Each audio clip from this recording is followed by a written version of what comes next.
Good evening, everyone. We'll start about 30 seconds. I've got 5:59 officially with about 20 seconds to go before 6 o'clock. So I will call this meeting to order.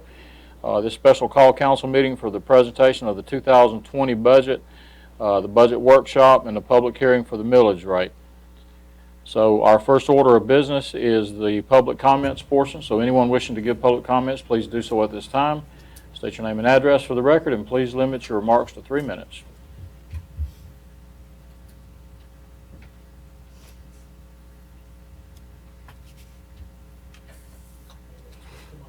Michael Young, 9634 Coastal Point Drive in Mirror Lake.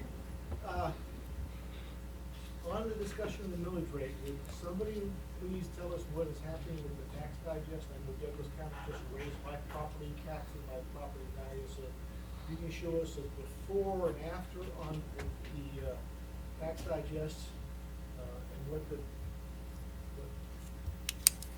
that's going to cost at the current millage rate. I appreciate that. Thank you. Thank you, sir. Anybody else? Lisa, go ahead. You going to give public comments, Lisa, or are you fixing the mic for nobody that's coming up? She's ignoring you. Yes, she is. She's ignoring Pretty you. much ignoring me. Okay. All right, that will close the public comments portion of the meeting, and we'll move on to the adoption of the agenda. Do I hear a motion that we adopt or amend the agenda? Make a motion, we adopt the agenda. Second. Have a motion and a second. All in favor? It is unanimous. Tab A, Economic Development. Janet?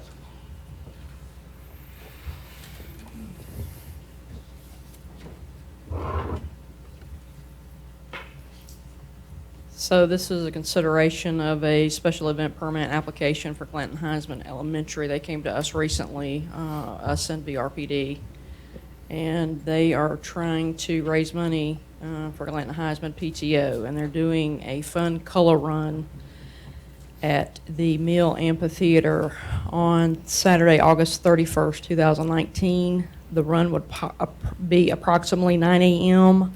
and last approximately an hour. The requested route will require temporary barricades and road closures of Temple Street, North Carroll Road, West Candler Street, West Gordon Street, and Stone Street. Rental fees, security personnel cost, maintenance personnel costs will be paid for by the renter as normal. The complete cleanup of the color used during the race will also be the responsibility of Clanton Heisman. Staff recommends the approval of a special event permit, which they went to NYRE and got the permit last week to do this color run, 5K run. Questions for staff? If not, I would entertain a motion. I'll make a motion that we approve a special event permit for Clanton Heisman Elementary School to conduct a 1-mile run, a fun run, at the Mill Amphitheater and surrounding streets on Saturday, August 31st, 2019. Second. Have a motion and a second. Any discussion? All in favor? It is unanimous. Thank you. Thank you, Janet. Tab B, Public Hearing for Millage Rate.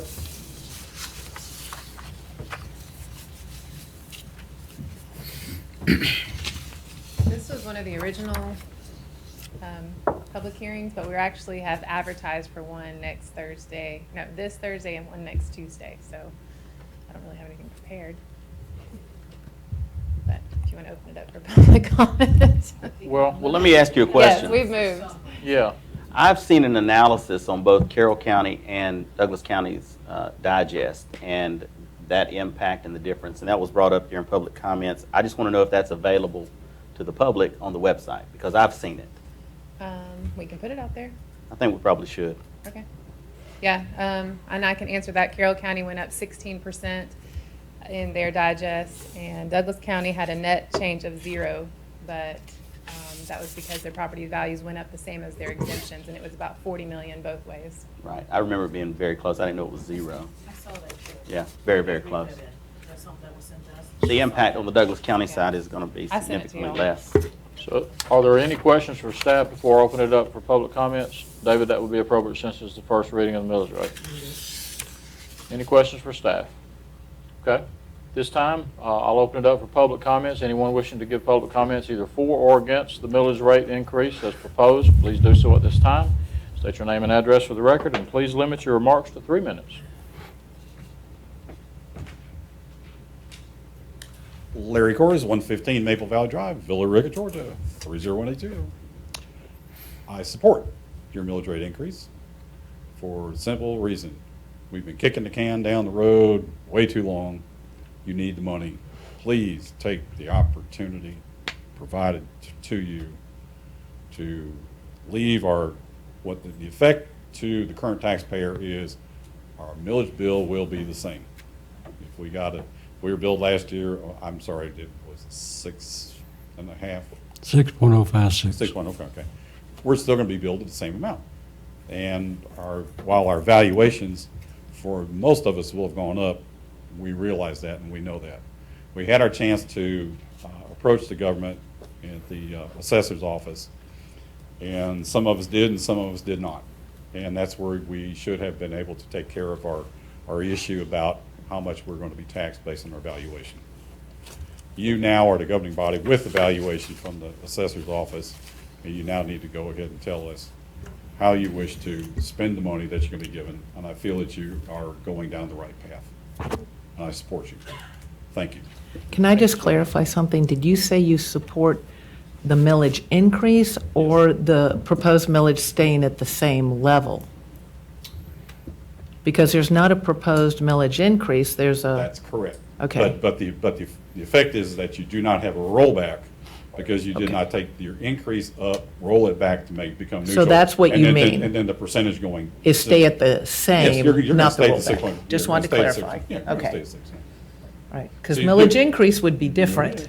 No, you did not increase the millage per se, but because this is all kind of technical talk on kind of the left-hand side of the government, it turns out to be an increase by not having a decrease, right? Okay. I support what you're going to do, no matter which way it is. I support which way we're going to go, okay? Thank you. Thank you, sir. Anybody else? Okay, this will close I'm sorry. We started early, I'm sorry. We started at 6. Is this just what's on the agenda? Ma'am, Do you want me just to talk on what's on the agenda? we're at the public hearing on the millage rate, Oh, okay. okay? Seeing no other public comments, this will close the public comments portion for this first reading or the proposal for the millage rate increase. I've got a question for council. I want to make a Okay. comment first, if you don't mind.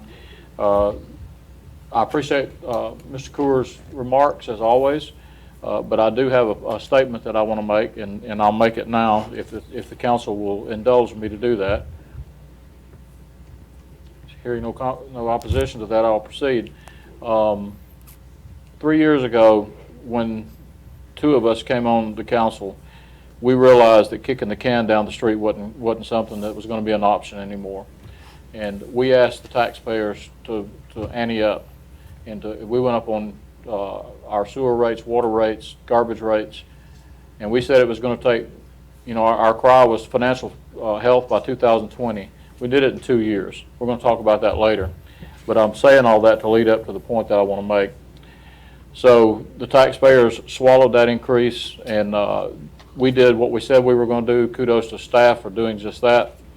And we reach a point now where we have to talk about the budget.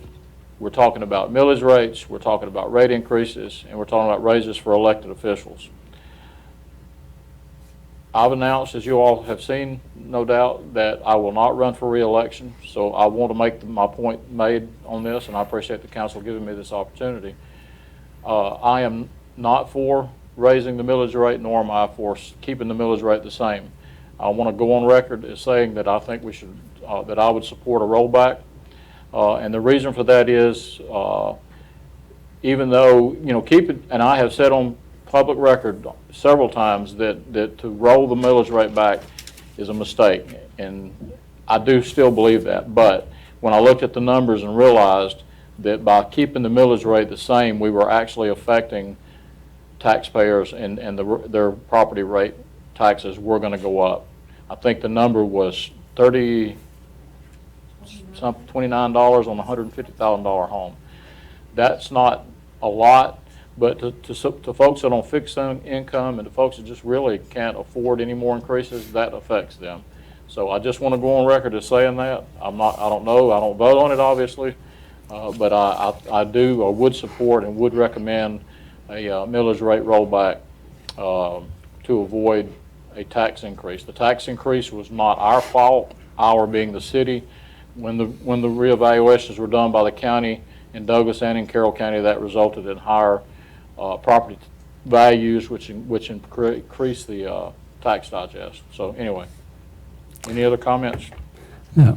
Now, I have a question, David. Okay.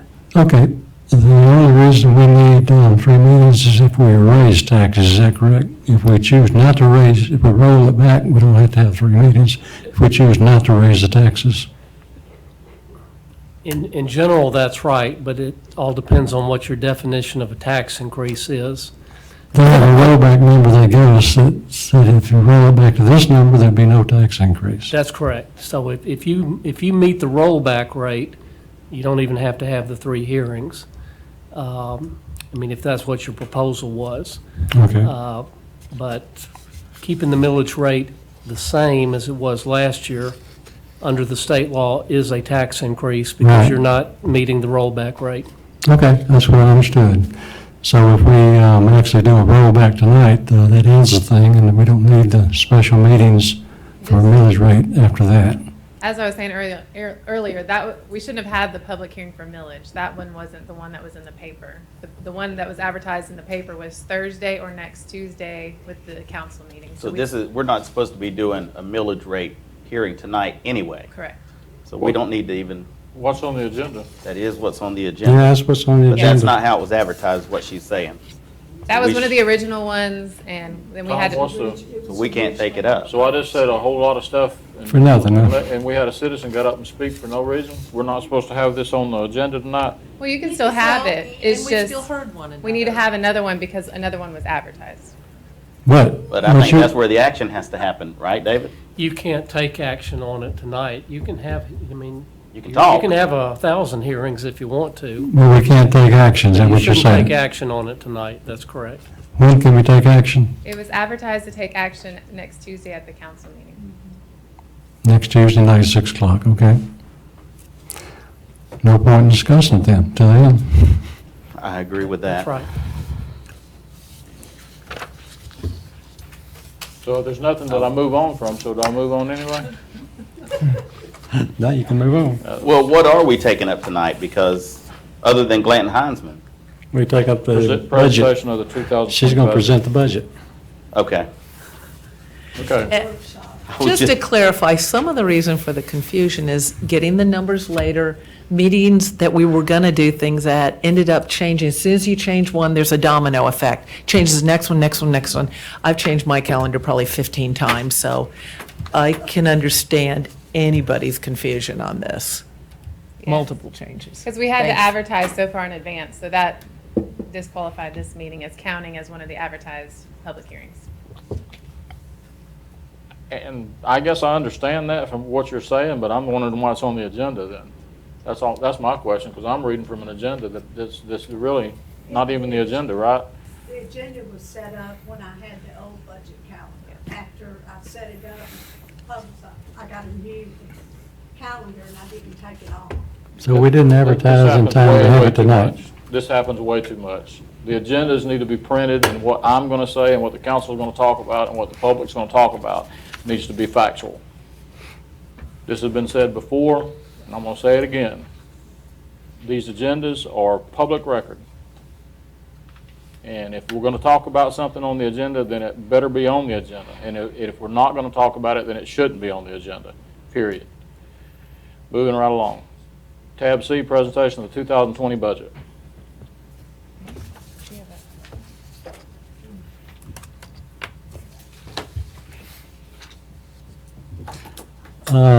Before we move on, is there a 11 o'clock on Tuesday meeting schedule for the millage rate?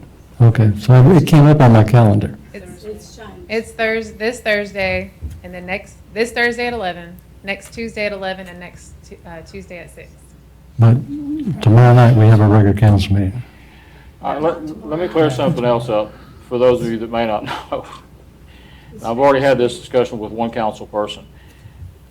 The meetings that Elisa sends out to us on Microsoft Outlook, if you can't be there, don't send it to everybody, because it changes everybody's schedule. That's what you're talking about. It's on schedules that we do have meetings, we don't have meetings. If you can't be there personally, respond individually to Elisa or whoever the organizer of the meeting. Because if you hit reply to all, then everybody gets that same thing, and then our calendar shows up with meetings, without meetings, and it's very confusing. So When the dates change, I send an update. Okay, You do, I see it at 11 o'clock on Thursday, but we can't address it then either, can we? Those are just public hearings. It's really not action for the council, it's just for the public to get up and speak about it. Okay, I understand. Mayor, can you just pass a couple of extra copies of her presentation? Oh, was I hoarding all of them? I thought this was, I'm so sorry. My apologies. I thought Chris Park Okay. was still here and we had several do-over, right? PowerPoint presentations. We could jump had back to go through. 15 minutes, would be good. There you go. It's been a long summer. A hot summer, too. There you go. There's orange beside my red shirt. Flashes. Okay, So we don't even need that. Yeah, ready? hang on, let's look. We're having problems with our Surface Pros up here. But we have an ITT person in-house now, so All we right. don't have to wait for 3 weeks to get it. Mine's up. When- Oh, you actually got it on there. Never mind. I'm okay. I got a hard copy. All I was right, going to say, we got a hard Please copy, we don't proceed, even ma'am. need it. I can work off Thank you, this. Jill. please proceed. Okay. All right, this is our 2020 budget workshop. This is the complete budget, so everyone should have gotten the actual copy of the budget this past week. All right. So overall, our total proposed 2020 budget is $33 million. 43% of that is the general fund. Water sewer fund is 28%, and the other funds make up the last quarter of the pie there. Just to kind of give you an overview of what is included in this budget, and we'll talk about these things further on in more detail, but just to kind of touch on the overview. First, as we've been speaking about, this budget is balanced with the millage rate of 6.056, which was last year's budget. We do have water rate increases in the budget. That includes a base increase and a water volume increase of 5%. We have sewer rate increases with just the base increase of $1 or 8.3%. We have phase 2 of the salary study, a cost of living adjustment of 1.5%. We have $5.6 million in capital projects. And this budget includes 7 new positions and 7 upgrades to current positions. So that's what we'll be talking about tonight. So again, it's our proposed budget is $33 million. Last year it was $30.9 million. Our revenues have increased for the budget. Our proposed budget is increasing 5% over this year's projections for the end of the year. So our revenues are coming in higher than projected for the current fiscal year, and so higher than the budget. And so what I'm showing you here is our revenues are increasing 5% over those actual projections, where we're actually going to end up this year. And then expenses, we're seeing a 9% increase over the 2019 budget. So how did we get from 30.9 million to 33 million? Just in simple terms, we have $1 million in tax growth. That is not all property tax. It is partly property tax. It is, we have sales taxes coming in much stronger. Our insurance premium tax, that's the annual tax we get from the insurance commissioner, that's projected to come in higher because it's higher this year. Our occupational tax, which is business license, that's coming in much higher. So that all makes up $1 million of growth again. So we're seeing a lot of growth in the city. And as Tom keeps saying, growth is the only way to get out of what we've, kind of where we've been. We also have $800,000 growth in the water sewer fund from last year's budget. And that may not be all just in this new budget, but we're also seeing growth in the current year. Our bond payment did grow by $470,000 in the new year. That's one of the things we were working towards in our financial health. And then our self-funded expense has grown by 200,000. So we'll look at that too. Our major funds, this is the change from last year to this year, kind of what I just said. You see the general fund has grown there. Water sewer fund growing, sanitation hasn't grown hardly at all. VRPFA, that's the Villa Rica Public Facilities Authority. That's where the bond is held. So that's, you're seeing the growth there because our bond payment's growing significantly next year. And self-funded growing slightly. Just to remind everybody, governmental accounting, we do account for things in separate buckets. So those first three with the green arrows, the general fund, all of our SPLOST funds, and the hotel tax fund, those buckets are all filled with taxes. Those taxes are kept in separate buckets because they have to be used for separate things. So in the general fund are the taxes that come in, sales tax, property tax, insurance premium tax. Those have to be used for governmental things. So that's where we pay for the police, recreation, streets, administration. And then SPLOST, we know we get that special SPLOST tax that comes in, and that can only be used for capital projects in the counties where that tax is coming in.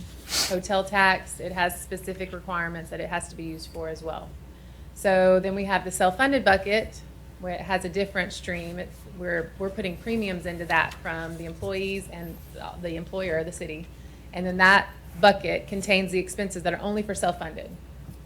And then for water, sewer, sanitation, and solid waste, those buckets are filled with user fees. And then those buckets are only used for those expenses. So Sarah, if I can stop you right there, if I were to label this, I would label this sources of revenue. Mhm. Okay. Yes. So just trying to show again how we've been able to separate the buckets in the last few years and trying to make each bucket pay for itself. Okay, we've touched on the millage rate a little bit already tonight. So the change in the tax digest from 2018, as I already said, Carroll County increased 16% overall. Douglas had a net zero change, but again, I think their property values went up about 40 million, but their exemptions did as well.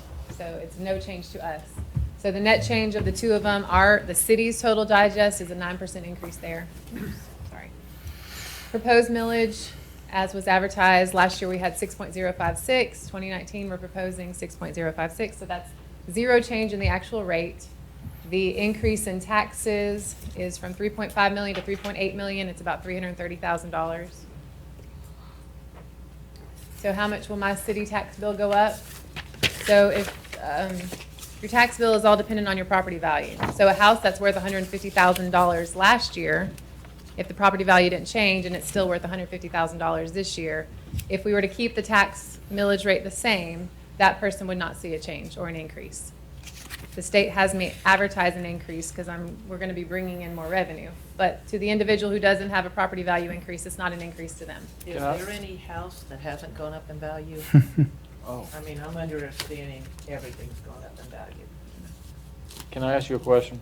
I understand how you got the page before that. I'm sorry, I'm getting old. I'm a little bit behind. The change in the tax digest from 2018, that first line you got up there, Uh-huh. the Carroll County tax digest increased by 16%. The Douglas County tax did not increase the digest, correct? The net digest did not change. The property values did go up, but so did the exemptions. All right, so that's how you come up with your 9% average, right? Correct. The part that I question is, since I live in Carroll County, how does that net change affect me?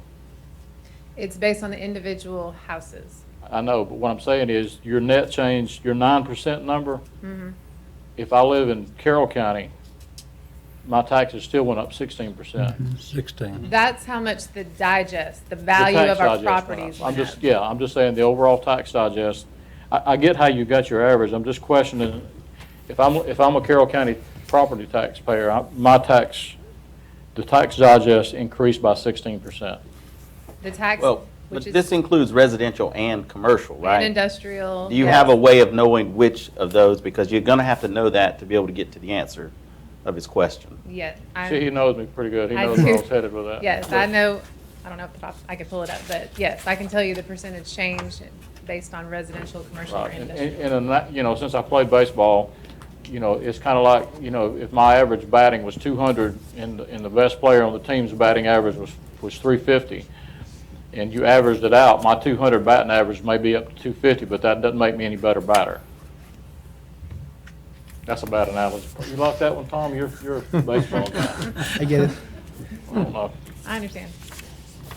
So, but again, the actual what's coming out of your pocket is based on the individual person, the individual value of their house. I'm sorry. It's his fault. He made me think of something else. With that 16% with Carroll County, the tax digest went up by 16%, but it wouldn't necessarily make your house go up in what you paid, depending on like the exemptions, again, floating homestead exemption, all that fun stuff that's way too complicated, but.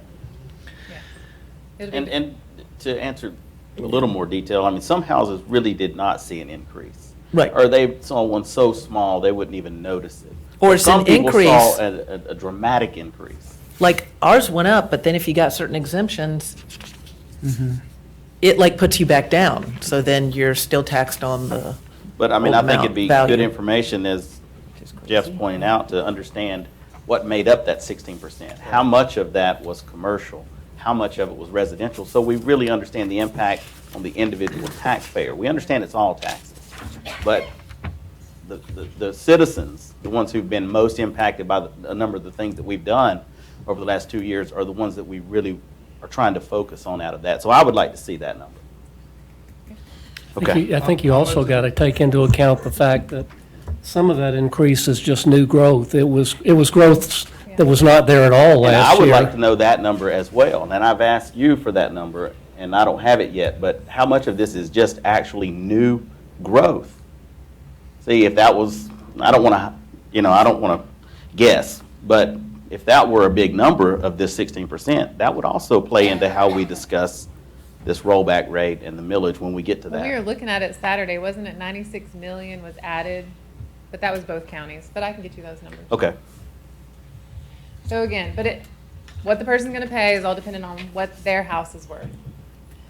An individual, say their house was 150,000 last year, and now they did see an increase. So I used the average of 9%, I think. I don't remember, but I tried to. 162,000, then they would pay an additional $29 because their value went up. Not because we changed the millage rate, but because their value went up. Okay. All right, moving on, water and sewer increases. Oh, that's kind of hard to read. So first, we are proposing a base increase for both water and sewer. So $1 for each for residential customers, 50 cents for those who qualify for the low-income senior discount, and then 8.3% for commercial, industrial, commercial customers. That would bring us $160,000 additional money.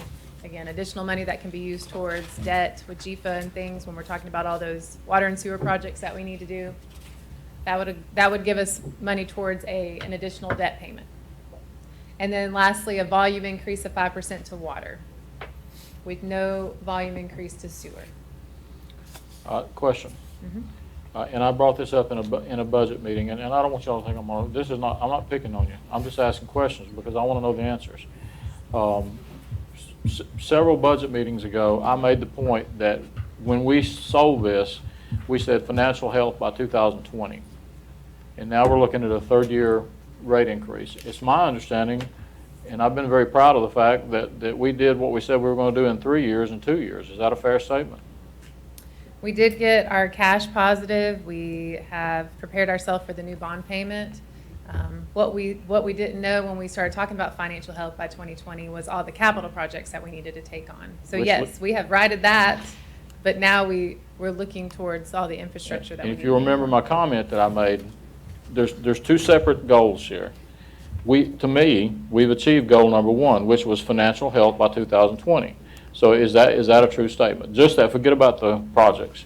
Is that a true statement that we have financial health by 2020? Yes. Okay. I mean, All right. in the presentation that I showed a few weeks ago, yes, we listed all of the things we were trying to accomplish, and we got all of them except the last one, which was capital projects. But that But wasn't that's part of not- the original plan, right? Okay. Yeah, the So let- original plan was 10 million and now it's 30. So yeah, we've done the original plan, it's just we didn't know the capital number was gonna be Okay. 30 million. So And if you based remember on the what- comment yeah. that I made, and I agree, we still need to, obviously, we still have a long way to go. There needs to be a point where we have accomplished what we said we were gonna do, and that is financial health by 2020. That's my whole point. I know we need more money. I know we're not finished, we're not even close, we're not even started.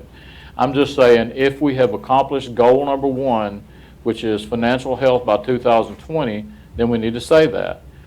We all understand that the next round of that, and what I said in the budget meeting was, we need to find the money now to fund the projects, to fix the problems that we've identified. I'm just saying, rather than say we're going to go up on utility rates again, that it's somewhat disingenuous in my thinking anyway, to say, we got one more year, then we're going to be able to say we're financially healthy. When I know, by looking at your numbers, which I'm proud of, that we've already accomplished that in 2 years. I'm not saying stop doing something. I'm just saying change the goal. Is that, you're saying none of the buckets are leaking, is that what you're saying? All the buckets, none of them are leaking anymore? Stop the leak, yes, So all the enterprise funds are paying for themselves? correct.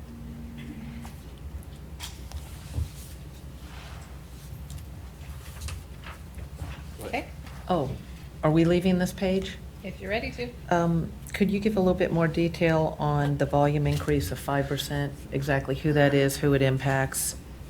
So what that means? everybody's bill is structured with a base fee and a volume fee. So we've done a round of volume increases over the last 2 years for both water and sewer.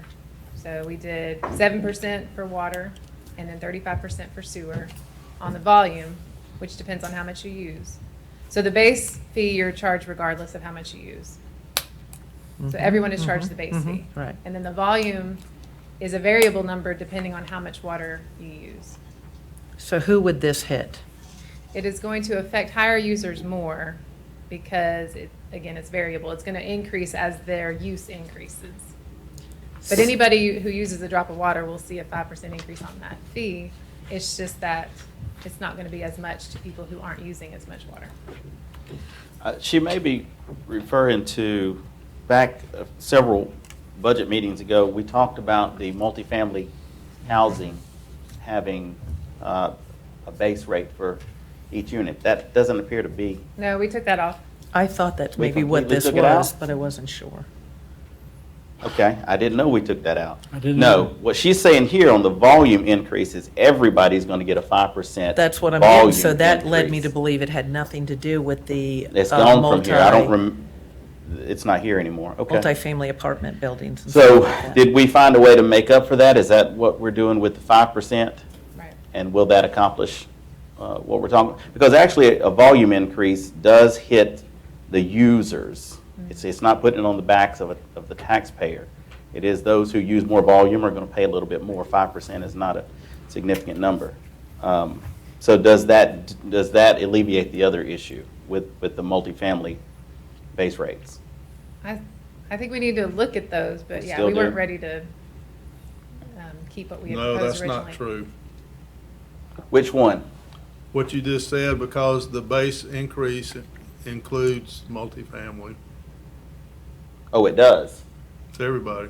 But it's not what we were proposing But it's not originally. what we were proposing before, which was to make multifamily pay the same base as a residential customer unit for unit. And that's my question. Yeah, we're not- I understand we're not- everybody That's has not a in- base, but what we were talking about was if a apartment complex had 200 units. Yeah, we were We charging were having 200 base. times 12. Yeah, we're and- not recommending And that. that's out right now. But the 8.3% would hit them.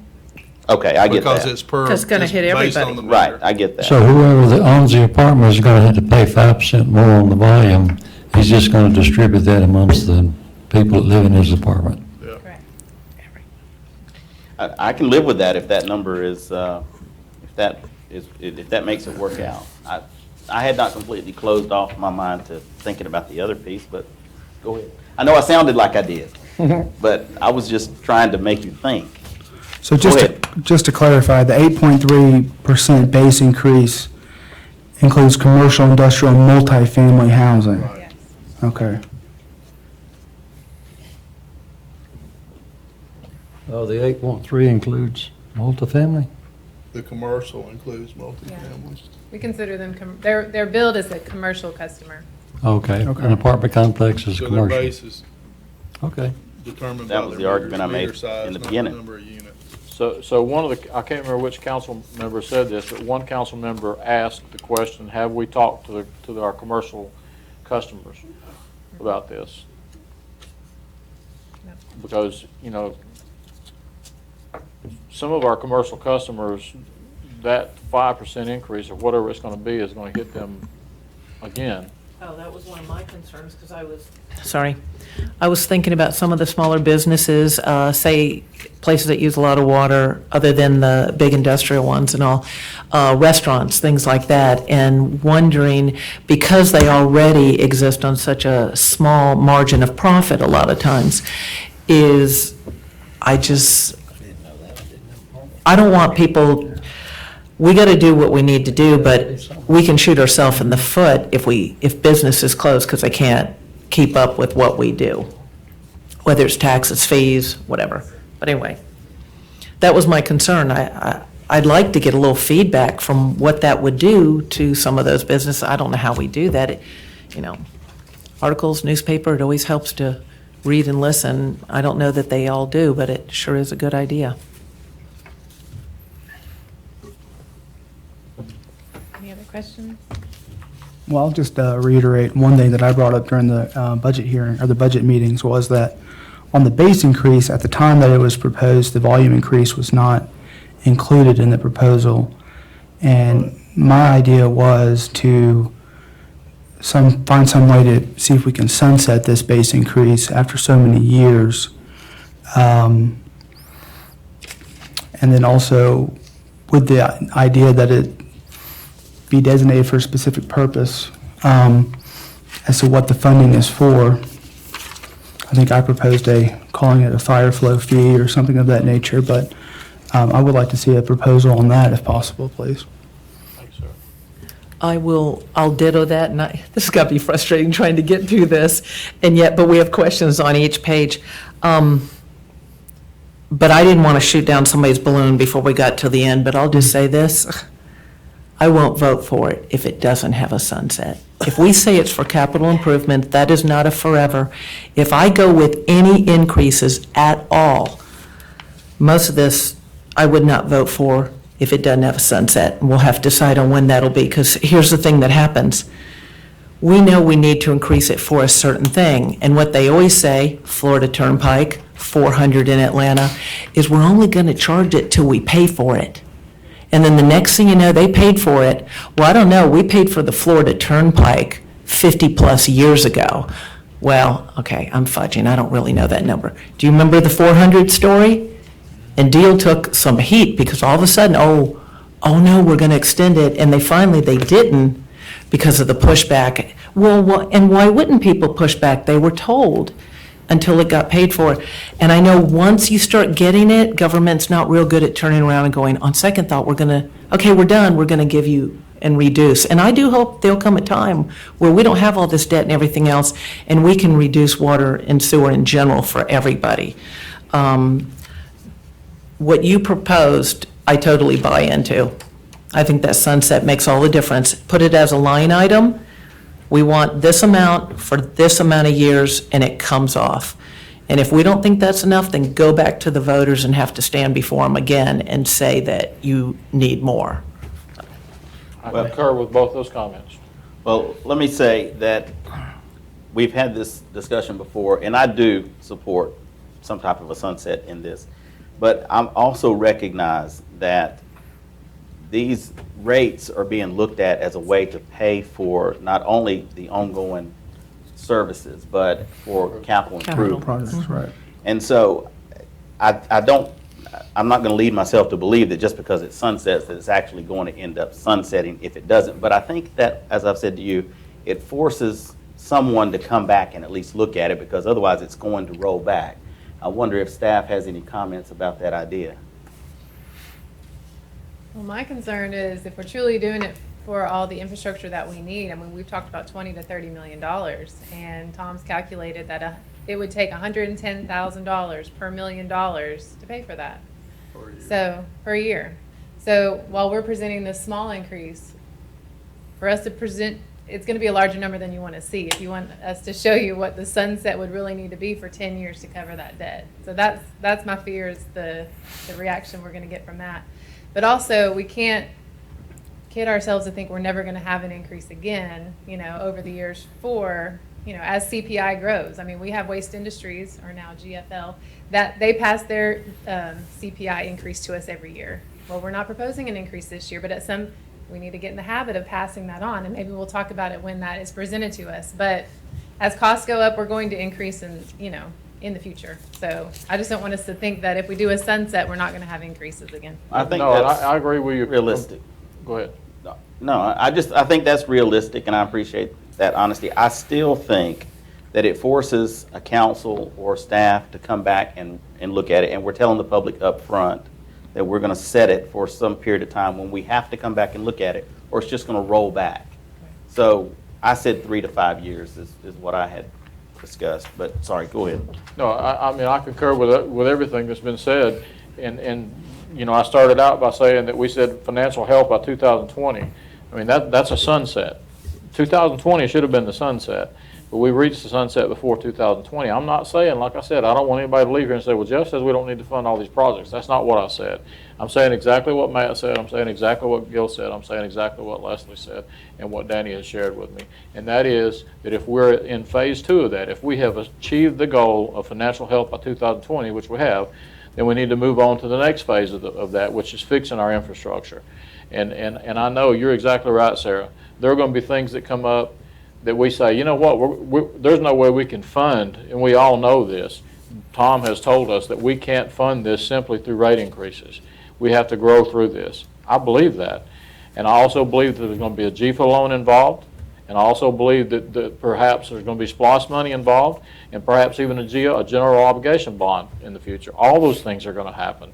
I'm just saying, when we carry these things forward, the reasons, let me skip ahead, the reason SPLOST referendums are failing in this country is because elected officials aren't doing what they said they were going to do, in my opinion. That's my personal opinion. But I don't want to be one of those people, and I don't want this council to be labeled with that either. So all I'm saying is, as we move from step to step, let's be honest with the taxpayers and say, this is where we are now, and this is what we're going to do with this money, and then let's do it. Let's be the exception.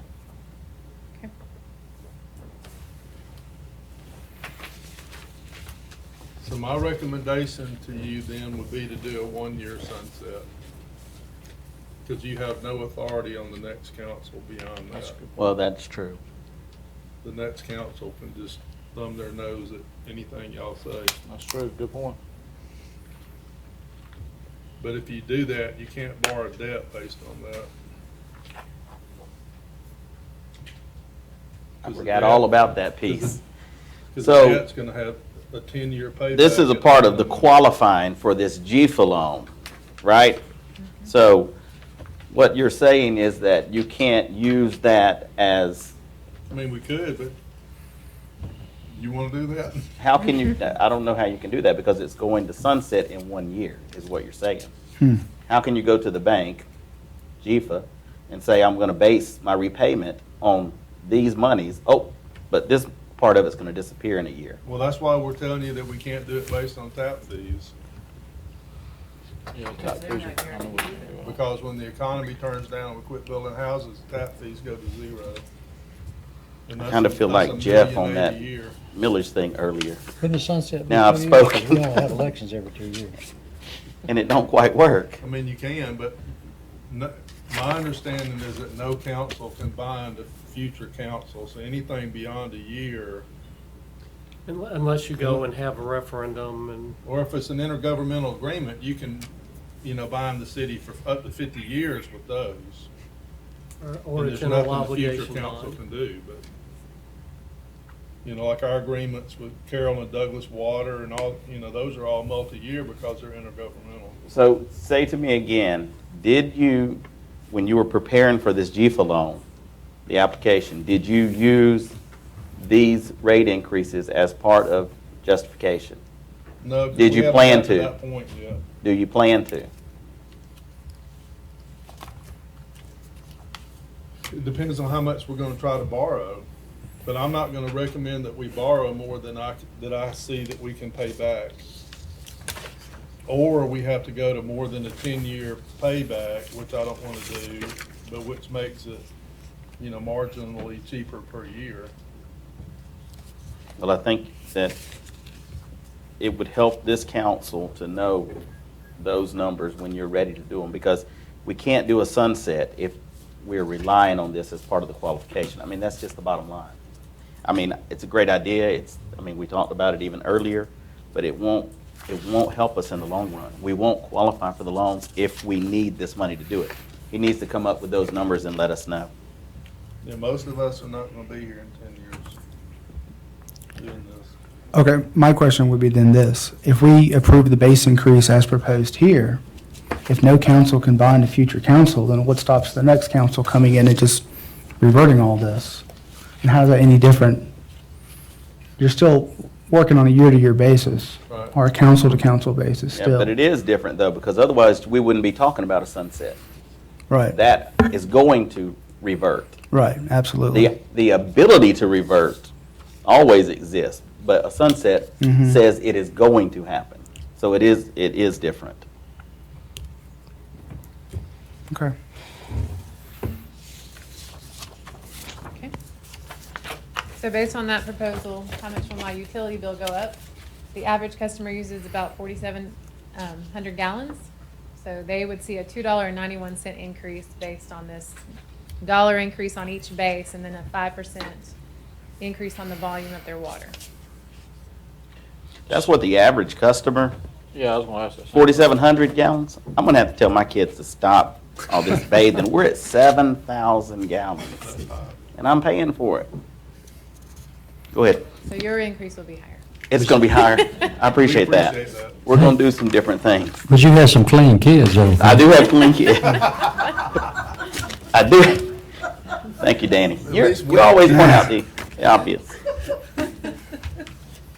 A customer who qualifies for the discounted senior rate, 3,000 is what I use. It's a little bit higher, but that's higher probably than average, but they would see a $1.56 increase per month. And Sarah, if you would add one more page to my comments, and Councilmember McDougal's and a couple others said it, would you add one more page and include commercial to that? And whatever that average number is, and that may be hard to get to. It But is a how- little difficult because there's so many different meter sizes, but I can give you a couple different things. Yeah, especially the big, a small restaurant. Flowers Bakery, I can only imagine how many gallons of water they use on a daily basis. So, Yeah, yeah. I mean. Tanner no Sugar, idea how Toronto, it impacts some of our people. I think that's- Tanner, those are the big ones.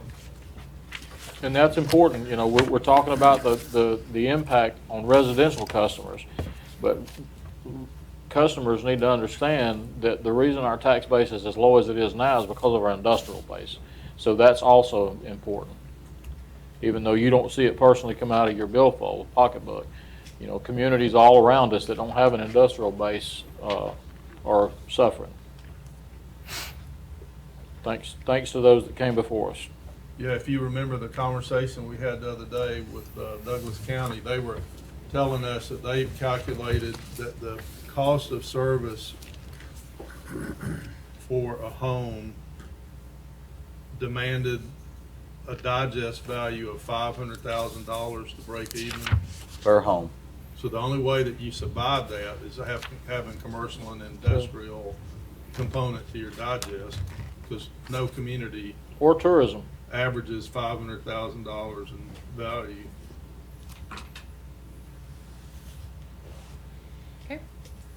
All right, moving on. Personnel. Our budget this year for personnel is $11.1 million, so that's about a third of our total budget. And that is salaries plus benefits, taxes, insurance, and all that.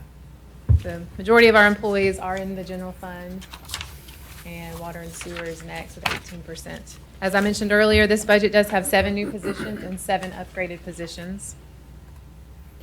These are the positions that were included in the budget. So on the left side, you see the additions. We have a part-time assistant city clerk, a part-time IT technician, 2 full-time athletic assistants, a full-time public works administrative assistant, a full-time training sergeant. I put an asterisk next to that one. That is our only delayed position this year. It's delayed by 1 month. And then a distribution collection technician, full-time. So that's $300,000 there in new positions, and that's everything, salary, benefits. And then on the right side, those are the upgrades that we included in the budget. So we're upgrading the pay grade for an athletic leader in the rec department, upgrading a rec program leader from part-time to full-time, and upgrading the pay grade there. Upgrading a custodian to full-time, that's a new one since we last talked. But since we've taken on the custodial work at the old library for the new tenant, we are going to need more help there. Upgrading the grounds tech to a crew leader, and that's in the grounds maintenance group. Upgrading a code enforcement officer to full-time. So originally we were requesting a new code enforcement officer, but instead we're proposing to upgrade the current position, which is part-time, to full-time. And then we have upgrading a permitting clerk from part-time to full-time. And lastly, upgrading the HR clerk from part-time to full-time and changing her title. So basically putting her at a higher pay grade. So that's a total of almost $185,000. So $485,000 between all of those position changes. And that includes everything, the pay difference, the benefit difference, everything, the complete cost. Correct. Next page shows all the personnel requests we got from the departments that we were not able to include in this budget. So we have a purchasing agent, 3 traffic directing positions, 3 police officers, 2 maintenance technicians for building and fleet, and then the upgrade to the assistant city manager. And that was a total of $460,000 that is not included in this budget. Before we switch on that, so I'll just throw this out there so it'll be known. We've complained for year after year after year after year because of traffic issues at certain intersections and that sort of thing. And people can do some things for themselves that they enjoy doing and all. They cannot move the traffic. They cannot build the roads. I just have to say, for me, I'm personally disappointed to see those out. They are not that costly, and this impacts some of our constituents every day. And I just hate to see those go. But, and I'm not saying they're gone, right? Because this isn't decided, but this is where we are, and whether all those will stay in there or not. But anyway, I don't know who's going to do that. Have we not complained the whole time? So chief finally comes up with something and then it gets X'd out. And it's cheaper than using regular, full-time, trained officers. But. Okay. You said the personnel budget is $11.1 million. Yes. What was it last year? I don't have that number. I can get it to you. Okay. I'd like to see how the overall personnel budget increased year over year. So these unfulfilled positions, the $460,000, these are the ones y'all are prioritized and taken out of the budget as it's been presented today, right? Yes. Because last time I looked at these were still in here. Which also means we're not getting the other shift of those off. We're not getting another officer on shift D. Do you see how, now, I can't say these are needs for sure, but I'm telling you, if we don't watch everything we spend, because we're saying no to stuff like having an extra officer on a shift. And I'm not sure that anybody thinks we have too many. I'm going to put a place marker right here and come back to it when you're finished. Okay.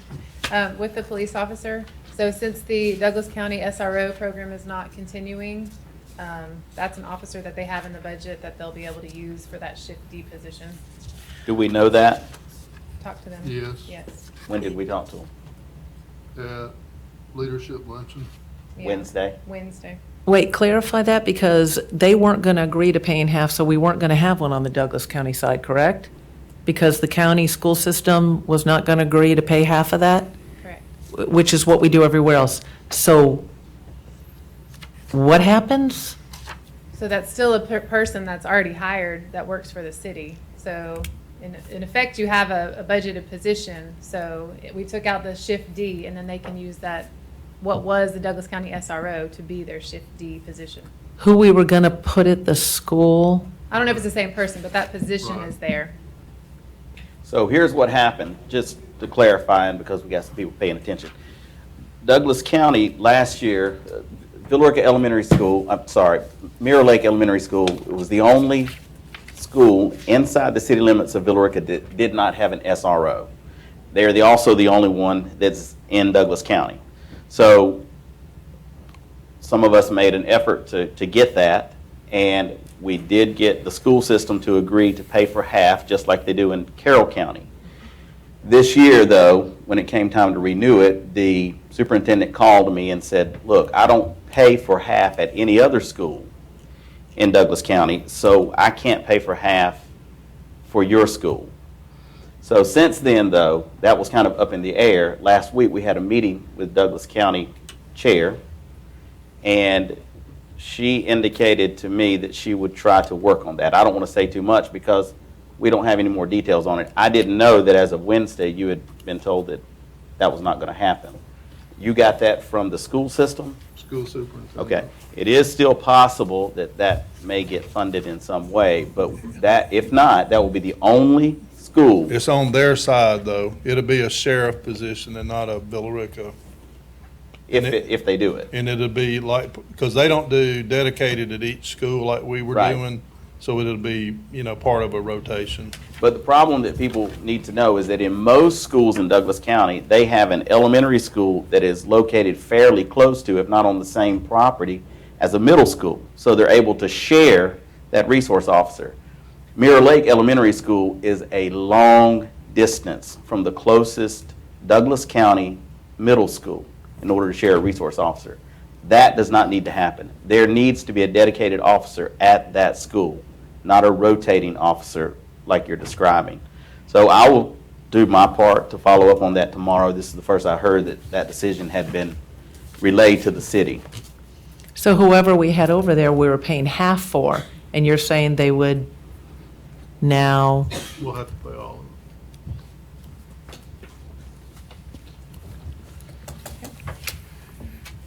So last year, we went through an intense salary study, and it was a lot of money to do it all up front, so we decided to phase it in. So we completed phase one last year, $320,000, and that change was necessary for all but 8 employees. We capped it at $3,000 for all the full-time employees and $1,500 for part-time employees. To continue that, phase two is $168,000, and it only affects 78 employees. And again, capping it at $3,000 for full-time and $1,500 for part-time.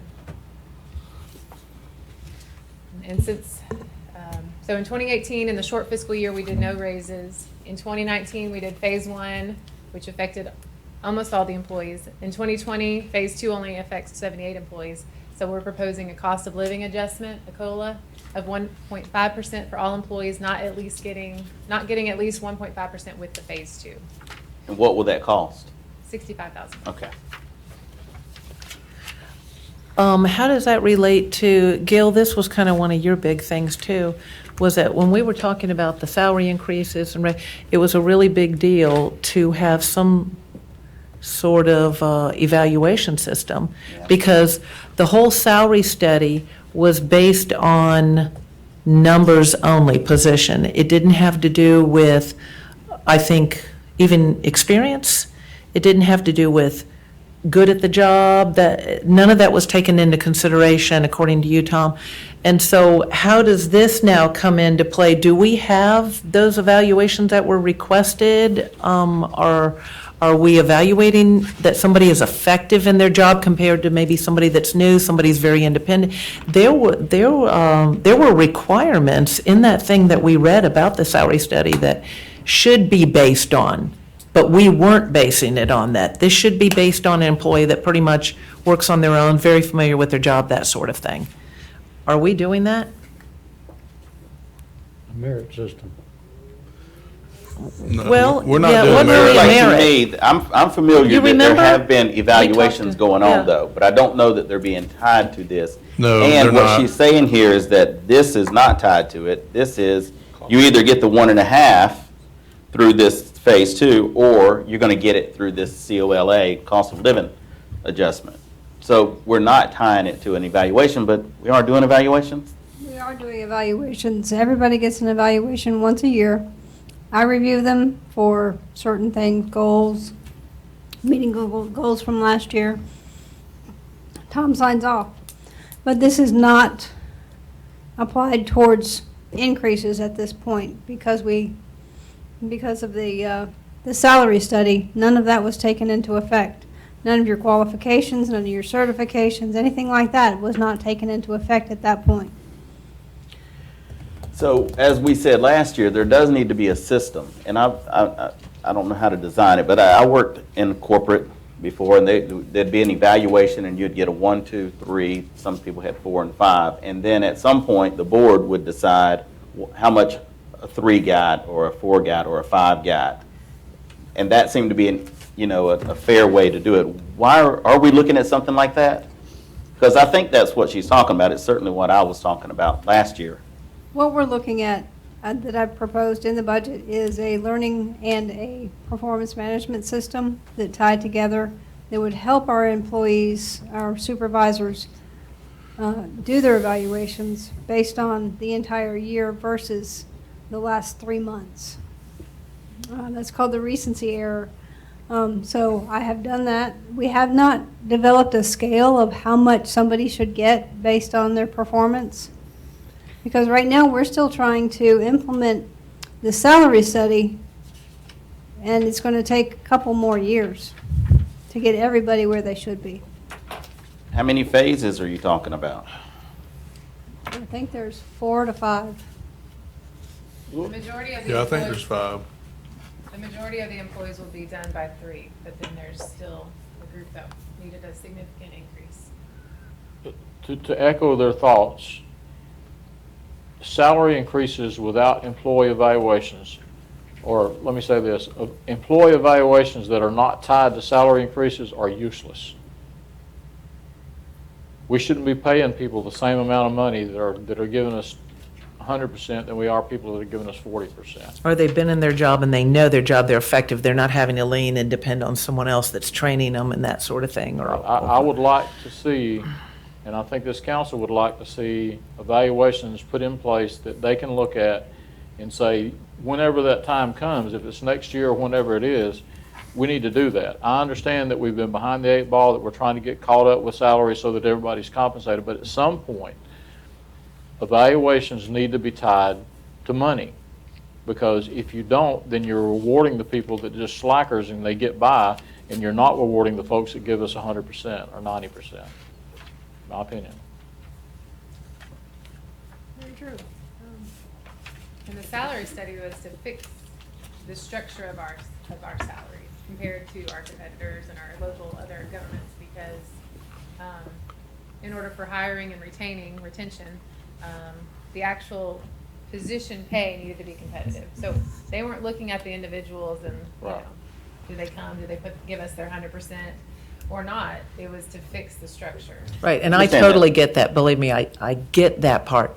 But I know I read in the information that was provided from them that it should be tied to their effectiveness and their job. So I'm taking what they told us in the study should be a part of figuring out how to pay people.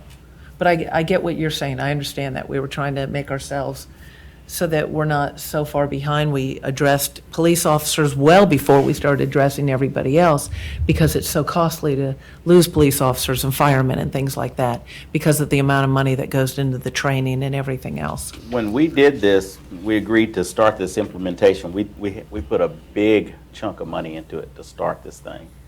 And then it's been a little less each time. But I intended for there to be a point where all of this started to become based on evaluations. I'm not asking you to figure out how much you get for each number. I think that's up to the board, to determine based on their budget how much they're going to give out of the budget for a 3 or a 4 or a 5, or, you know, obviously, I mean, for me, a 2 is a 0, is nothing, and so is a 1. A 1, you shouldn't even be here anymore. But that's what I think we asked for 2 years ago, and I think that's what we're asking about now. And I think that you've started doing evaluations, but it's not tied to anything. So when the budget comes in, we're looking at the increases, and even these cost of living increases, they're not tied to anything. And it just seems like, oh, we're just supposed to step up and pay it again. And the next time we just pay it again. I want it to be tied to something. I do. I'm assuming that we all do. Do we have a plan to do that? We are still in the planning stages. We have not decided how to go about tying it to. Most of the people that you see, most of the evaluations I see are all 3s. Because they don't have to make comments, they don't have to do anything else. All they have to do is go down the row and put 3s in there. Anything other than a 3 has to have some documentation and some supporting comments. So is the answer to that, yes, we are working on? We are working on it. How long is it going to take? I do not know that answer at this point. This is going to sound harsh. This is going to sound harsh, but we've been talking about this for a couple years. I could take the same thought process and say, well, I'm going to work on this for a while, and I'm not going to do this yet either, this increase. And I don't mean for it to sound harsh the way it does, but we've been asking for this for a couple years because we think it's appropriate to have people that really do know their job and are effective at their job to get paid for that, and to not have the same thing for someone who isn't. Not that they're even bad, they may be new, there's various things. We've been asking for this for a couple years, and we're slammed, everybody's busy. You guys are working overtime on all kinds of stuff. But we said, I believe there was some consensus to, we weren't gonna move ahead without it. And we don't have it. So we're going to have to make some decisions about that, too. And I would say this, too. These evaluations are important for, I think, morale as well. Folks need to know where they stand, and they want to know. When we were first looking at hiring a new city manager, one of the things I was a big proponent of was evaluations. And I said that because it was fair for him to know where he stood. I think all employees want to know where they stand with their supervisor. And it's not that we're not doing evaluations. It's But- just that they're not tied to the compensation. We I are guess doing them. In my world of business, and you know, I think that's how we reward people. That's how we say we appreciate what you're doing, or we don't, based on what your evaluation is. I'm not going to beat it to death, but what I'm saying is I need to see something in the way of evaluations that are meaningful and are somehow tied to these increases that we're doing. I do. I know at Lockheed, when you got an evaluation, you ended up with a score. And that ranked everybody in the department. And there was a certain lower level was susceptible to being laid off. And as you went up, you got a higher raise. So, you know, the ones up here that are working their tails off, do the job, turns around and sees a guy sleeping on the job, it's not going to make him feel good that this guy's getting the same raise I'm getting. The same race. And it's going to bring him down. Okay. Thank you, ma'am.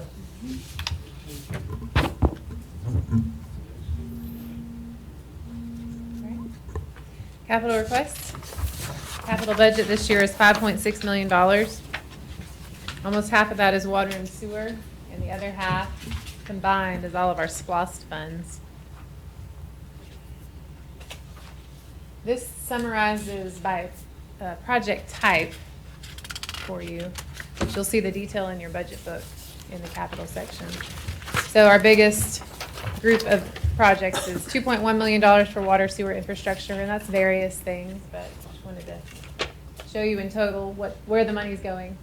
Next, we have street projects for $1.1 million, then vehicles, $614,000, recreation improvements, just over $500,000, meters, $350,000, various equipment, $165,000.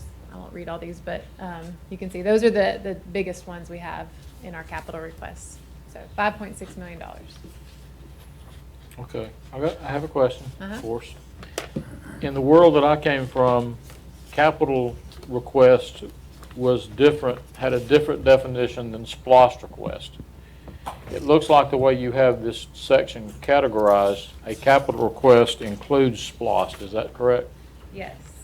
Okay, If that's you- important because that inflates your budget. If we get a SPOS passed in Douglas or Carroll County, it inflates the budget, but you actually won because you got the SPOS approved. Whereas in my world, a capital request was solely something that was funded through the general fund, tax money. I don't see a separation in those. If you look on page 25 in your book, you'll see each capital request has the source of Oh, funds this- in that listed. book. As far as this pie chart, though, this pie chart, the capital request portion of that, the general fund portion is 1%, correct? Yes. Okay, but it doesn't break it down in the following pages by, and you've done this before, and I always look at it. I'm the numbers guy. So I'm looking to see whether it comes out of the Douglas County SPOS, whether it comes out of the Carroll County SPOS, or whether it comes out of the general fund on capital projects. Tom, you know what I'm talking about. That report that you always do always says this money is going to be spent out of Douglas County SPOS, this money is going to be spent out of Carroll County, this is coming from capital, general Right. fund. I don't see that on any of these projects. And that's going to be important because when I make my statements in a few minutes, I'm going to ask that question. Because we can't control, I realize it may be in here, but I'm talking about as far as this. If the you know, when the taxpayers look at this and they see this list of projects, some of them are funded by SPOS. Some of them are funded by, Don't we need to call them over here, says what they're funded by? In order to do that, it would Yeah, have it's to in be the book, 3 it's pages not in the long. file. Yeah. can you figure out, I don't know how you would do that because I like graphs too and I love pie charts. But it's kind of, to me, I wish there was a way that you could look at this capital request list and say, for example, streets, $1.1 million. I would imagine that all of that's probably SPOS money or LMIG. LMIG money. SPOS and LMIG together. Okay, that's important because that's not coming out of taxpayers' pocket. All right, water, sewer infrastructure, what percentage of that $2.1 million is coming out of capital, which is tax money, or SPOS money, Douglas County, Carroll County? That's None of all. it. See, that's an important distinction. All water and sewer. Right. Do Certainly you see that, though? helps. That's an important distinction. So, That's what I was telling you. Thank you. Like page 28 in the book. Right. Starts on page 25. Page 28 summarizes. the I total. know it's in the book. I'm just saying, if I'm looking at this, people are in this audience right now are seeing this right here, they don't know whether that money's coming from SPOS or Douglas County SPOS, Carroll County SPOS, or general fund. Maybe I'm the only one that wants to see that, but I would like to see what portion of that is tax-funded money and what portion is SPOS money. Am I the only one that wants to see that? Is there a Add pie that. chart somewhere in there? Not for that. But you But could when I add go it looking to for it, that I will slide. have it. I mean, in here. this It is- pie it is chart in there. is in total, but You could add the source to that list, the capital request list, Mhm. and sort it by That's- the source instead of the It dollar sounds like what amount. you're saying, you don't just want to have it, you want other people to be able to see it. 'Cause Well, and it'll- Well, since it's being presented here. Right, it'll be crystal clear in just a few minutes why I asked that question. okay. I'm just, All right.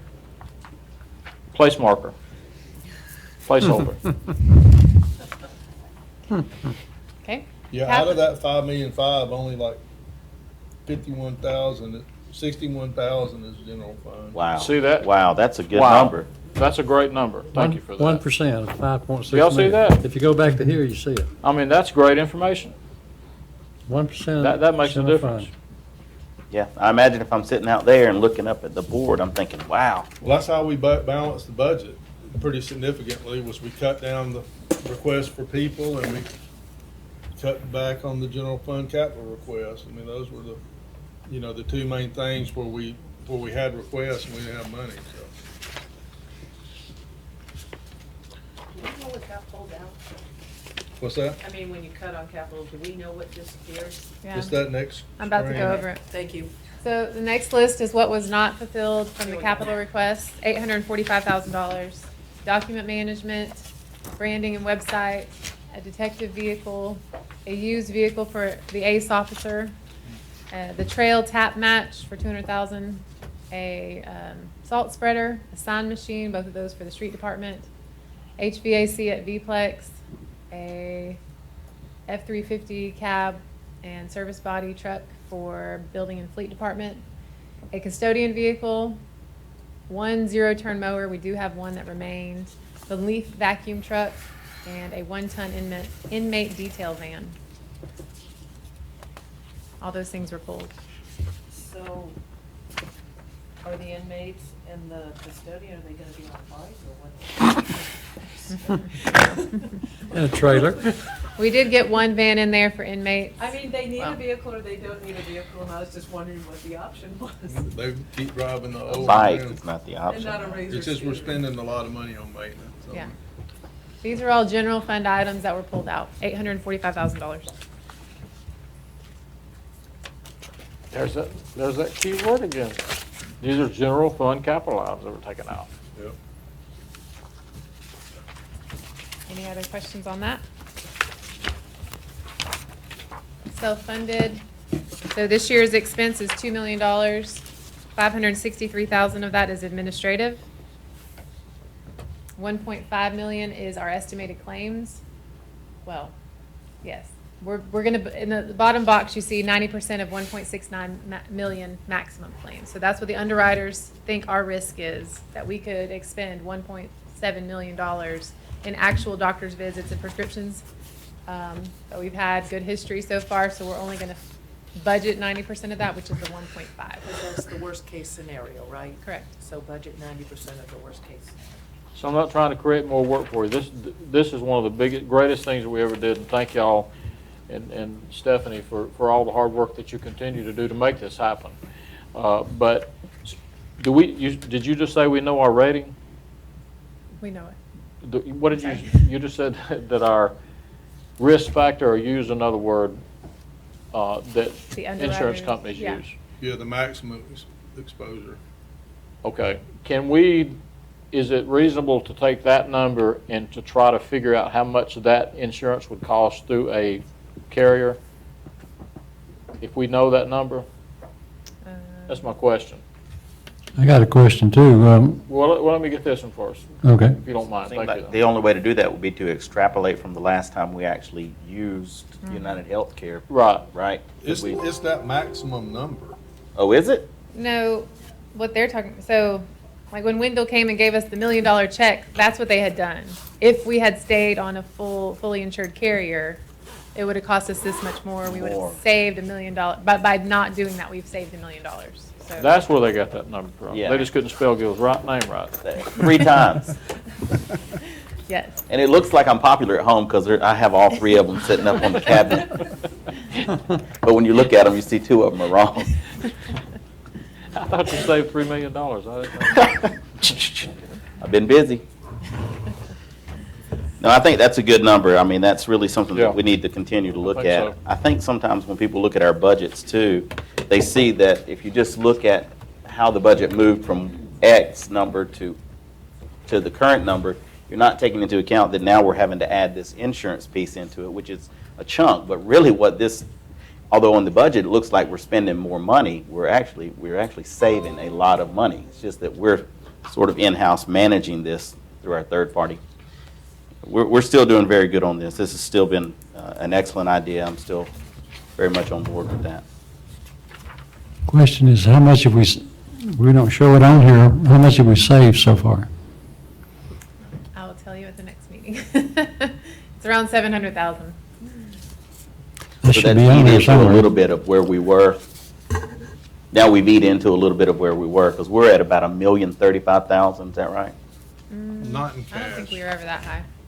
That was just Wendell talking. Well, we need to know when it's just Wendell talking and when it's real numbers because When I you get the register all of them. Cardboard check, that's Wendell talking. When she tells you about cash in the bank, Did then you get 3 of those? that's Hey, did we better. cash that check, by the way? What we No. would have spent, that does say something. Yeah. Did you take that check to the bank? Nope. Anything else? We ready for questions? Yes. Okay. All right. I'm sorry, I was like, do you have any questions? I don't know, we already asked 300, go at it. There you go, Jeff. I said back in the budget process several weeks ago that the best budgeting process that I was ever involved with in Cobb County, the county manager would go to the department heads and say, this is what you can anticipate in revenue coming in next year. Therefore, I want you to come back to me with a X percentage amount increase or a flat budget. I want you to come back with a 1% increase in your budget over last year, 2%, 5%, whatever that was. And what that did was kind of make us sort of like a company. The better the city did, the more they brought in, then, you know, if we needed to spend the money, we could. I mentioned that during the budget process and said, as a department head, I love that because the county manager said, this is your budget for the recreation department for 2020. Anticipate a 3% increase. And then I got with my managers and I said, okay, we're going to get a 3% increase max. How are we going to spend that? And then the department managers came back to the county manager with a proposal. And everybody came back with 3% or less. And so that the overall county budget, when I was there anyway, was a 3% increase. That's the easiest way for me to do a budget because I know what I need to spend more than anybody else, more than this council knows, more than the commission knows. And I know as an elected official up here, it's very frustrating for us because we don't know what a lot of these department heads characterize as a priority. All we know is we've got a list of things that we have to approve up here. And I know all of us, because all of you have shared this with me, all of you have the same problem, and that is that we're faced with the decision to try to cut things that we really don't know what we're cutting, really. So I would propose, this budget, let me ask this question before I say that. If you take out the SPLOST numbers from Douglas County, Carroll County, and I've asked Tom this question today, what is the budget increase? What was our general fund budget, not including SPLOST, LMIG, and any other grants that we had for last year? That includes personnel, capital that comes out of general fund, which is why I asked that question a while ago, and the operating budget. Hold one.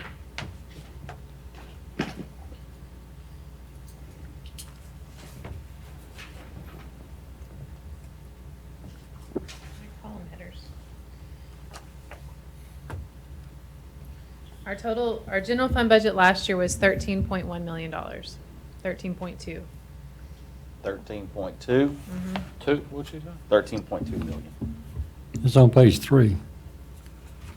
What is What our, is it this year? Last year's number isn't. Page 30 shows you the changes. So This what year is- is 14.28, so it's an 8% increase in the general fund.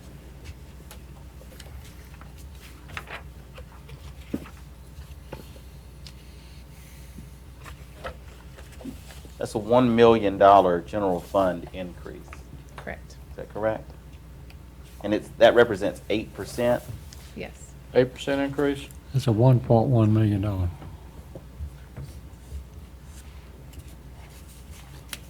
Okay, I'm not going to throw a number out there, but a method to all this madness that I've been causing tonight is that we have asked the taxpayers to go up, we've gone up on their rates. We have talked about a millage rate tonight, and now we see an 8% increase in the budget, operating budget. I would like this council to just consider giving some direction to our city manager and say, this is what we think is legitimate as far as an increase for 2020. I'm not even going to throw that number out there. I'm just going to say that the council needs to look at that, if we're asking more of the citizens, and I'm preaching to the choir. No, everybody understands that this is common sense practice, but if 8% is what y'all want to see as an increase, then go for it, vote for it. If it's not, then I would ask that you direct staff through our city manager to come back to us with a budget that represents an X amount increase or a flatline budget, whatever you decide. Well, let me ask a question because I had some of that thought earlier today, but Tom or Sarah, really, how much of an increase are we seeing in growth and in revenues? That's important. Right. because it really indicates how much we're going to be spending. Go ahead. Do you have that number? Well, that's why at the beginning I said revenues are only growing 5% from projections, because we are seeing growth. We are seeing taxes come in higher, sales tax. You know, it's not just us, the communities around us, because we get taxed from Douglas County and Carroll County. And it costs a little more to operate. Correct. So we're seeing sales tax growth. We're seeing our insurance premium tax growth. We're seeing, it's not just property tax. We are going to see some property tax growth. Business tax, business license operating tax. Can't remember the increase. We're expecting a big increase by the end of this year. So I was able to talk to our specialist and see how much more she expected for next year. So we're seeing growth, and our budget is going to grow because of that. It's not necessarily Dollar for dollar, but right. So if you look on page 5, that's the tax section I'm talking about.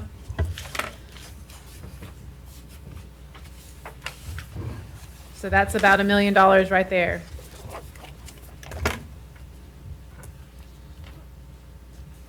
From the budget 2019 to now. And I've added a projection column there so you can see. So that's through 10 months, what we're projecting to get by the end of the year. I don't know if anybody flipped to that page, but I'm trying. So it's on page 5 in the budget or in your in the budget presentation. Yeah, in the budget. That is the tax line item detail for our revenue. And I've added a projection column there. So we're projected by the end of this year, even though our original budget was $9.7 million, we're budgeting to get $10.3 million by the end of this year. And so I'm projecting more growth for next year. So That's 4%. When Tom and I met, we increased those tax numbers based on our current year projections. Based on growth. Correct. Is Based on what we're seeing right now. There's Right. already money in the bank. Right. And we all know the answer to this question, but I'm gonna ask it anyway. So when that growth stops, when all the infields are gone, when all the cheap lots are bought out, Tom and I had this discussion today, then we're not gonna see that number of building permits. But all these new people we hired Well, are still gonna be here. You are correct. That doesn't even include building permits. You know, that's a lifelong commitment unless you start cutting pay. And I'd much rather us not hire a new person than have to tell them to go home because we don't have enough money to pay them. Right. And so if right now we're in a growth period, and I'm glad we are. But when you hire an employee, that's for a lifetime.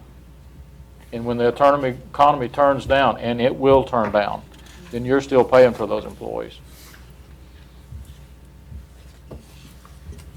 Yeah, it predated me, but that's what happened with building inspectors, right? Then we had the county do it till we realized we started growing and we were losing money by having them do it, and so then we hired our own. You just Captain, constantly you can have to answer this reevaluate. question. You don't have to come up here, but I remember back when we were getting funding from the federal government to fund 40% of a police officer or half a police officer. You remember that? How many of those police officers at the end of that funding cycle left? My problem is, sir, all those that were funded that way, I don't recall any of those positions being cut. That's They my were all funded. We had to fund them ourselves. That's my point. Right, so they were funded by the city, but they didn't go away. The city picked up the funding. And I am so glad they stayed. But my point is that, what's free isn't always free. That at some point when that funding stopped from the federal government, the city taxpayers picked up the full bill. So we just need to be aware that, we're in a good place right now as far as our buildings and all that kind of stuff, and we're lauding our, that. But at some point, that's going to level off. And Tom, you even said that. The point is, we just don't know when it's going to hit us. But at some point, it is going to hit. And so we just need to be very aware and not, make our budget so big that we can't fund it at some point. Because there are cities right around us that have been faced with a situation where they could not make payroll. And that's what we were talking about some this morning, is everything I'm listening to from the economists that will be honest, is nobody knows. Nobody knows if it's tomorrow or longer.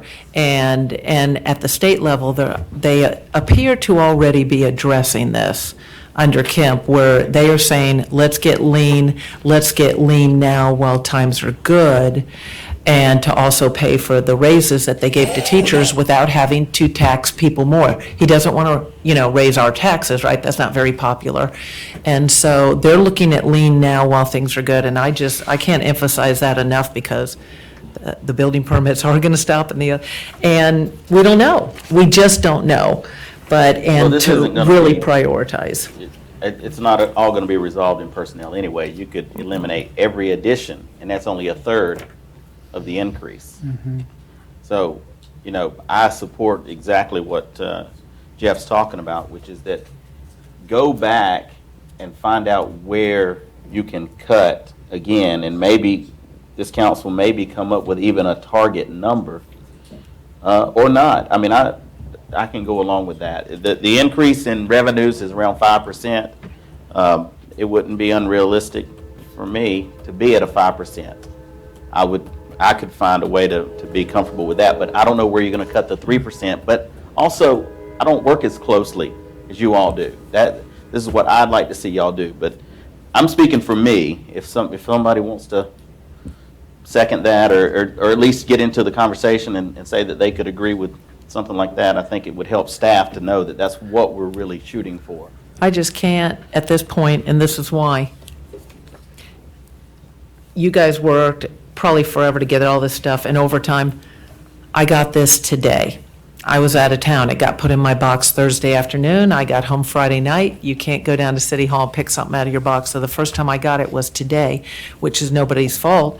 And then I spent time in meetings and then phone calls and talks about budget and everything, which gave me very little time to look at it. So I have only seen really thoroughly a couple pages. That's just it. And I just don't feel like I can make any type of firm decision. I looked for the employees, who we had, who we didn't. I looked for transmittal page. Will we be getting that transmittal letter? I can write something up. It says budget transmittal letter, but I thought that might give me a little summary. I'm not sure. Let me But- say this. Yeah, I respect what you're talking about. I've got to sit down and just I go respect through. that. Yeah. But just as a general concept, could you support some type of a number as a target? Or do you still feel like you need to go through this whole thing before you could even discuss that? I'm just throwing it out there so that we can I kind would of give just staff say, some guidance I think before it's we going to be end real this hard to meeting. go with a 10%. Well, we're not. It's 8. It's a, Okay. Growth, revenues is 5. And then there was a discussion about growth. How does that fit in there and everything? So, yeah, I'd like to kick it around more. here, and I don't disagree, and I completely understand what you're saying, and it wasn't your fault that you were out of town. With that said, though, I think it's reasonable what Councilmember McDougall said, which is if we're experiencing a 5% growth, then is it not reasonable to expect a 5% increase in general fund? That's a question, that's not a comment. I would rather, as a councilman, I said this earlier, I don't know what every department head, I don't know what Pete needs in his department. And I don't want to try to go find out what Pete, I've done this long enough to know that I can't go through this book right here and tell you what's in there. There's things in there that, and I've done this all my life, I've done it 40 years. I do think it's reasonable to say, Mr. City Manager, you've got a 5% growth, we want to see a 5% increase in the budget. You go back to your department heads, you figure out where to cut that. Cut 3% somewhere. Right. It And doesn't you all have come to be in back to us. personnel. That's all I'm saying. I'm not disagreeing with what you're saying. I'm just saying, you can look at it for the next 2 weeks, and you probably won't. Budgets are hard to look at. They really are. And I've looked at them all my life, and they're very hard to look at. But it is reasonable to say, this is what we expect. And for him to come back, and if he comes back and says, look, if we cut 3% of this budget, this is what you're going to lose. We're going to lose X. I don't even want to say what it is. But if we're going to lose these things, then we can look at those and say, well, no, we don't want to your point with the officers, the traffic control, great idea. And I have ultimate line item veto power, and I don't want to use that because it's not a tool. It's not this big, huge gavel that I've got now back here that I want to beat everybody over the head with. I would rather our staff come back through our city manager to us and say, this is what you ask for. You ask for a 5% increase or whatever that number is. And this is what's going to happen as a result of that 3% decrease. That's what I'm saying. Because it doesn't mean you ultimately go with that Right. with the 3% cut. But it sends them back with some direction of what we could live with. That's my thinking. And we didn't do that last year, but I'd like to do it this year. And maybe we don't have to make it formal. Maybe they just know that that's what we're going to be looking for in the next meeting. But anybody else want to weigh in on that? My only thought would be that if we're worried about how the impact of growth and slowing the growth down will have on the budget, what if we want to do a max increase of something slower than what our projection is, something like 3%? Is there any value in cutting 2 more percent?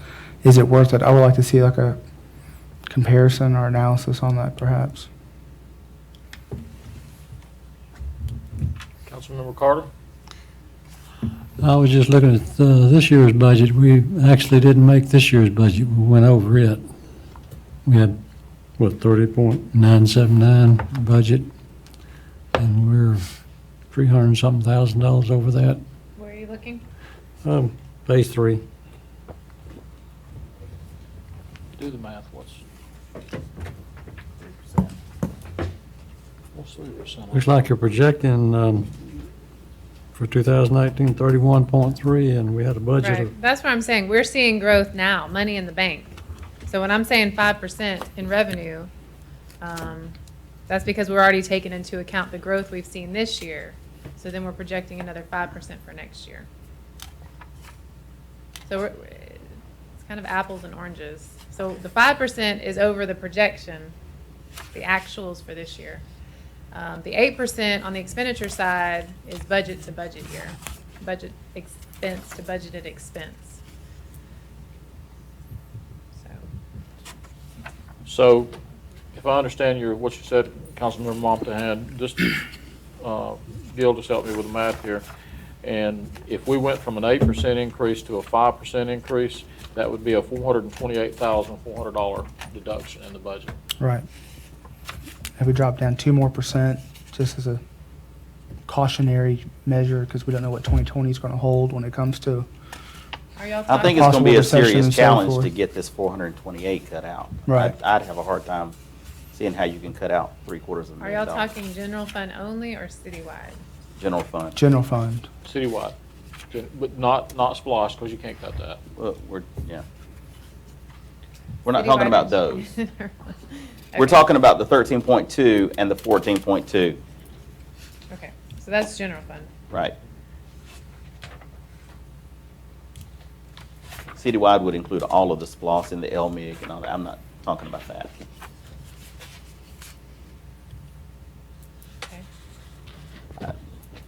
I see that look on your face, like, There's a lot of math. So if you go to page 30, the total city budget, you'll see.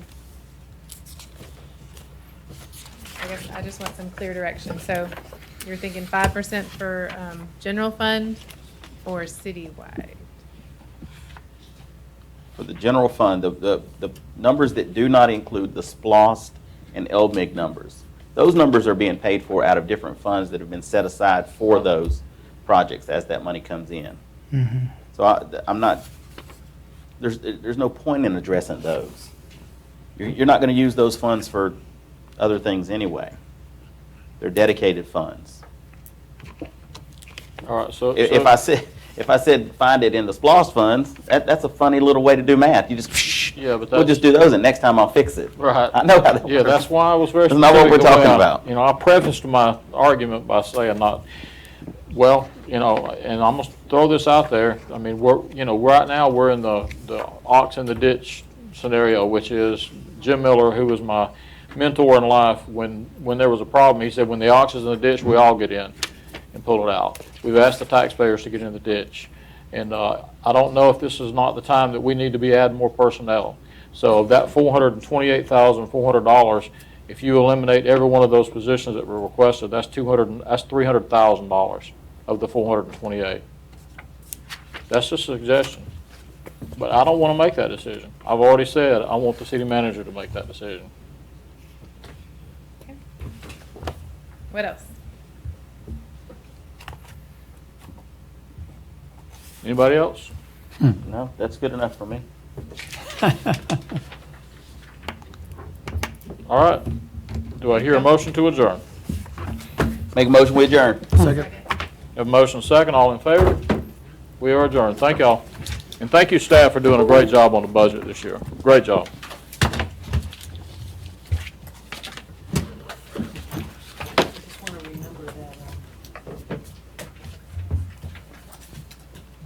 I was going to say Republican government, but you know what I